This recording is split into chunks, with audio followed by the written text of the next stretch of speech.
Hi hello ESK రైతు సామ్రాజ్యానికి స్వాగతం. ప్రేక్షకులకు వీక్షకులకు నమస్కారాలు.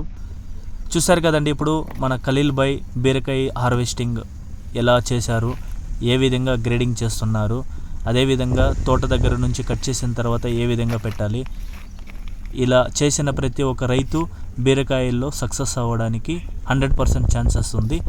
అదేవిధంగా బీర చెట్లు చేసేయడంతో గొప్ప కాదు, గ్రేడింగ్ చేయడంలో, దాన్ని మార్కెట్కు వేసి రేటు తప్పించుకోవడంలో గ్రేట్ అని ఈ వీడియో ద్వారా మీ అందరికీ తెలియజేయడం జరుగుతుంది. అదేవిధంగా నెక్స్ట్ అప్డేట్ కోసం ఎప్పుడు ఈఎస్కే రైతు సామ్రాజ్యం మీకోసం లైవ్లో ఉంటాం.